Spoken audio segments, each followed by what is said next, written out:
بسم اللہ الرحمن الرحیم یا ایہا الذین آمنوا اتقوا اللہ ولتنظر نفس ما قدمت لغد واتقوا اللہ ان اللہ خبیر بما تعملون۔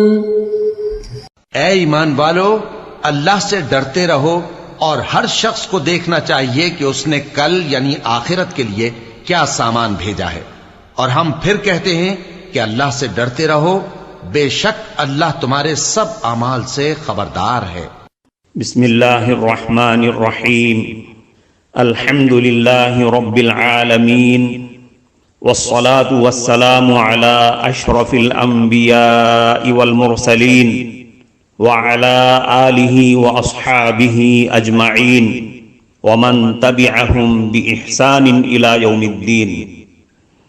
قابل صد احترام حضرات شائقین و شائقات سچا پیغام، السلام علیکم ورحمۃ اللہ وبرکاتہ۔ آج کی محفل میراث النبی کے نورانی پروگرام میں آپ کا استقبال ہے۔ اہلا و سہلا مرحبا۔ ہم آپ تمام حضرات و مستورات کا خیر مقدم کرتے ہیں۔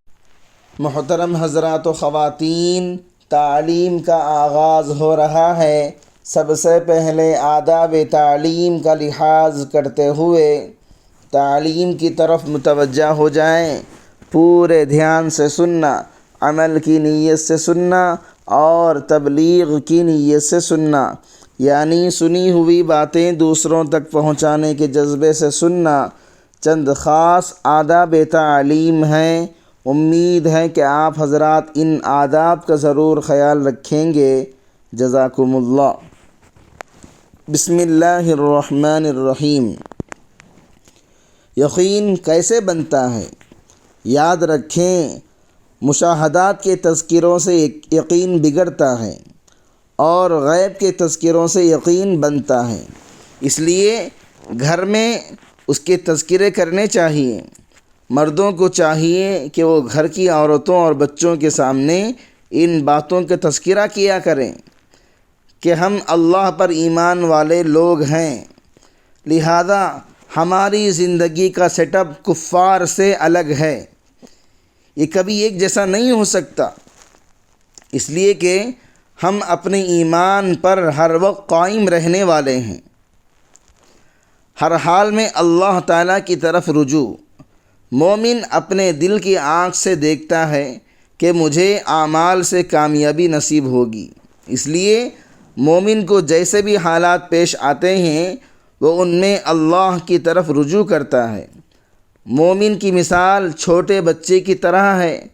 چھوٹے بچے کو کوئی چیز ملے تو وہ ماں کی طرف توجہ کرتا ہے، اس کو کوئی چوٹ لگے، مار لگے تو ماں کی طرف توجہ کرتا ہے، اسے کوئی خوش ہو کر دیکھے تو ماں کی طرف متوجہ ہوتا ہے، اسے کوئی دھمکائے تو ماں کی طرف بھاگتا ہے۔ مومن کا بھی یہی حال ہوتا ہے، خوشی ملے تو وہ اللہ تعالیٰ کا شکر ادا کرتا ہے، غم ملتا ہے تو اس سے اللہ کی پناہ مانگتا ہے۔ گویا مومن کا رجوع ہر حال میں اللہ تعالیٰ کی طرف ہوتا ہے، اس لیے ایمان ہماری بنیاد ہے کہ ہم بن دیکھے اللہ رب العزت کو مانتے ہیں۔ دیکھیے طائف کے سفر میں نبی علیہ السلام کو کتنی تکالیف پہنچی۔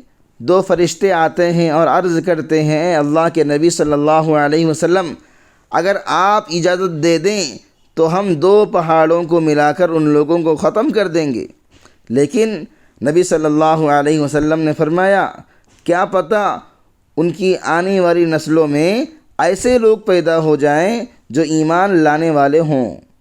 علماء نے لکھا ہے کہ وہ قبیلہ بنو ثقیف کے لوگ تھے، بعد میں اسی قبیلہ بنو ثقیف میں محمد ابن قاسم ثقفی پیدا ہوئے اور ان کے ذریعے سے اللہ تعالیٰ نے پاکستان اور ہندوستان کے لوگوں کو ایمان اور اسلام کی دولت سے نواز دیا۔ اللہ اکبر۔ ایمان دیکھ رہا تھا کہ آنے والے لوگوں میں اللہ تعالیٰ ایسے لوگوں کو پیدا کر دیں گے، یہ مشاہدہ نہیں تھا۔ حالات کی زنجیریں، یہ ایمان لانے والے جب ذرا لائن سے ہٹنے کی کوشش کرتے ہیں تو اللہ تعالیٰ ان پر ذرا تنگی کے حالات بھیج دیتے ہیں، پھر وہ اللہ تعالیٰ کی طرف رجوع کرتے ہیں۔ آج دیکھو، اگر امتحان دیا ہوا ہو تو بڑا رجوع اللہ رہتا ہے، اے اللہ سپلیمنٹری لکھنے کا موقع نہ آ جائے، ضمنی امتحان دینا نہ پڑ جائے۔ اسکول اور کالج کے وہ طلباء جو فرض نماز نہیں پڑھتے، امتحان دینے کے بعد وہ تہجد کے نفل بھی پڑھنے لگ جاتے ہیں۔ بعض اوقات نوجوان آ کر کہتے ہیں، جی ہم نے انٹرویو دیا ہے، پڑھنے کے لیے کوئی وظیفہ بتلا دیں۔ وہ آدمی قرآن نہیں پڑھتا تھا، اب وظیفے پڑھ رہا ہوتا ہے۔ اس کا مطلب ہے کہ خوشیاں سلاتی ہیں اور غم جگا دیتے ہیں۔ اللہ تعالیٰ ایمان والوں پر اسی لیے مختلف حالات بھیجتے رہتے ہیں۔ یہی وجہ ہے کہ بندہ ذرا سی بھٹکنے کی کوشش کرتا ہے تو اللہ تعالیٰ بیماری بھیج دیتے ہیں، کوئی پریشانی بھیج دیتے ہیں، اور بندہ پھر اللہ تعالیٰ کی طرف رجوع کر لیتا ہے۔ پاک ہے وہ پروردگار جو اپنے بندوں کو پریشانیوں کی زنجیروں اور رسیوں میں جگڑ جگڑ کر اپنے در کی طرف واپس کھینچ رہا ہوتا ہے۔ ایک عورت جب حاملہ ہوتی ہے تو اس کو خے آتی ہے۔ اس کی خے اس بات کی نشاندہی ہوتی ہے کہ اس کے جسم میں کچھ بن رہا ہے۔ اسی طرح جب بندے کا ایمان بنتا ہو تو اس پر بھی حالات آتے ہیں۔ یہ تکالیف کا آنا، پریشانیوں کا آنا، مصیبتوں کا آنا اس بات کی دلیل ہوتی ہے کہ مالک درجے بڑھا رہا ہوتا ہے، وہ دینا چاہتا ہے۔ مومن کو اللہ کی رحمت سے کبھی بھی مایوس نہیں ہونا چاہیے۔ بس اتنی بات سمجھ میں رکھنی چاہیے کہ مصیبت اللہ کی طرف سے آتی ہے اور اس کو ہٹانے کے لیے رجوع بھی اللہ ہی کی طرف کرنا ہوتا ہے۔ اس کو ہٹانے کے لیے مخلوق سے سہارے نہیں مانگنا چاہیے، ان کے پیچھے نہیں بھاگنا چاہیے، بلکہ اللہ تعالیٰ کی طرف بھاگنا چاہیے۔ محترم ناظرین کرام، اس دینی اور ایمانی بیان کو سننے کے دوران ہی اس کو لائک کر دیجئے اور شیئر بھی کر دیجئے تاکہ دوسرے بھی اس سے فائدہ اٹھا سکیں۔ اللہ آپ کو جزائے خیر عطا فرمائے۔ کہتے ہیں بنیاد جتنی مضبوط ہوگی عمارت اتنی ہی اونچی ہوگی۔ اس طرح بندے کا ایمان جتنا مضبوط ہوگا بندے کے اعمال بھی اتنے ہی بلند ہوں گے۔ اس لیے ایمان کو مضبوط کرنے کی ضرورت ہے۔ صحابہ کرام رضوان اللہ تعالی علیہم اجمعین فرمایا کرتے تھے، تعلمنا الایمان قبل ان نتعلم القرآن ثم تعلمنا القرآن۔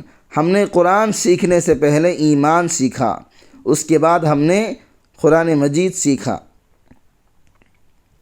ایمان سیکھنے کے 4 ذرائع ہیں۔ ذہن میں ایک سوال پیدا ہوتا ہے، ایمان سیکھنے کے ذرائع کیا ہیں؟ ایمان سیکھنے کے 4 ذرائع ہیں۔ نمبر 1، قدرت کی نشانیوں میں غور و فکر۔ پہلا ذریعہ قدرت کی نشانیوں میں غور و فکر کرنا۔ ہمارے ارد گرد جو ایک جہاں پھیلا ہوا ہے، ذرا اس پر غور کریں تو یقیناً ہمیں اس میں اللہ تعالیٰ کی نشانیاں نظر آئیں گی۔ اللہ تعالیٰ ارشاد فرماتے ہیں، سنریہم آیاتنا فی الآفاق وفی انفسہم حتی یتبین لہم انہ الحق۔ ہم عن قریب ان کو اپنی نشانیاں دکھائیں گے، آفاق میں بھی یعنی باہر کے جہان میں بھی، اور ان کے اندر کے جہان میں بھی یعنی من کی دنیا میں بھی، حتیٰ کہ ان پر واضح ہو جائے گا کہ حق کیا ہے۔ واقعی اگر انسان عبرت کی نگاہ ڈالے تو اسے دائیں بائیں آگے پیچھے ہر طرف اللہ تعالیٰ کی نشانیاں نظر آئیں گی۔ وفی کل شیء لہ آیہ تدل علی انہ واحد۔ ہر چیز توحید باری تعالیٰ کی گواہی دے رہی ہے، ہر چیز اللہ تعالیٰ کے موجود ہونے کا پتہ دیتی ہے۔ اسی لیے کہنے والے نے کہا، کوئی تو ہے جو نظام ہستی چلا رہا ہے، وہی خدا ہے۔ دکھائی بھی جو نہ دے، نظر بھی جو آ رہا ہے، وہی خدا ہے۔ نظر بھی رکھے، سماعتیں بھی، وہ جان لیتا ہے نیتیں بھی، جو خانہ لاشعور میں جگمگا رہا ہے وہی خدا ہے۔ تلاش اس کو نہ کر بتوں میں، وہ ہے بدلتی ہوئی رتوں میں، جو دن کو رات اور رات کو دن بنا رہا ہے وہی خدا ہے۔ اگر ہم غور کریں تو ہمیں اللہ رب العزت کی نشانیاں ہر طرف نظر آ سکتی ہیں۔ اس لیے قرآن مجید نے ہمیں یہ نہیں کہا کہ آنکھوں کو بند کر لو، بلکہ فرمایا الم ترى، کیا آپ نے نہیں دیکھا؟ الم تروا، کیا تم نے نہیں دیکھا؟ انظروا، تم دیکھو، فانظر، پس تو دیکھ۔ شریعت کہتی ہے ذرا آنکھیں کھولو اور دیکھو، تمہیں ہر طرف اللہ کے جلوے نظر آئیں گے۔ حضرت ابراہیم علیہ السلام کا واقعہ قرآن مجید میں ہے۔ جب ستاروں کو دیکھا تو کہا ھذا ربی، یہ میرا رب ہے۔ جب چاند نکل آیا تو فرمانے لگے یہ ان سے بڑا ہے، خدا تو بڑا ہی ہو سکتا ہے، لہذا ھذا ربی، یہ میرا رب ہے۔ پھر جب سورج نکل آیا فلما رأى الشمس بازغة قال ھذا ربی ھذا اکبر، جب چمکدار سورج کو دیکھا تو فرمایا یہ ہے میرا رب، یہ سب سے بڑا ہے۔ پھر کیا ہوا؟